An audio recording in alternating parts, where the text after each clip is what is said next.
Hi all, welcome to mini vlog. ఇది నా morning routine. Morning అయితే బ్రేక్ఫాస్ట్కి నేను పెసరట్టు వేసాను.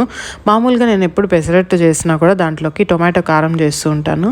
ఇంకా పెసరట్లు చేసినప్పుడు మా పిల్లలు అసలు ఎక్కువ తినరు, చాలా తక్కువగా తింటారు. ఒకటి తిన్న వాళ్ళకి ఫుల్ అయిపోతూ ఉంటుంది. అందుకనే ఈసారి ఓన్లీ గ్రీన్ గ్రామ్సే కాకుండా నానబెట్టేటప్పుడు ఒక స్పూన్ పచ్చి బియ్యము, నెక్స్ట్ ఒక 2 స్పూన్లు ఉద్దిపప్పు కూడా వేస్తూ ఉన్నాను. సో వాళ్ళకి ఇప్పుడు బాగా నచ్చుతుంది. ఇంకా పట్టించేటప్పుడు ఆనియన్, కొంచెం తెల్లగడ్డ, పచ్చిమిర్చి, కొత్తిమీర, జీలకర్ర వేస్తున్నాను. టేస్ట్ చాలా బాగుంటుంది. మంచిగా తింటున్నారు. రెసిపీ కావాలంటే షేర్ చేస్తాను.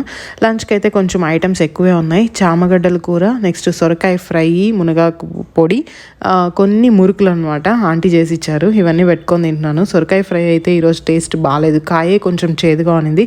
మా చిన్నబాబు ఇష్టం అని చాలా ఎక్కువగా చేశాను, కానీ కాయ అసలు బాగాలేదు. ఇంకా ఆఫ్టర్నూన్ అయితే మళ్ళీ ఇన్ఫ్యూజ్డ్ వాటర్ తాగుతూ ఉన్నా. ఆమ్లాలు ఎక్కువ ఉన్నాయి కదా, సో బాగా చేసుకొని తాగేస్తూ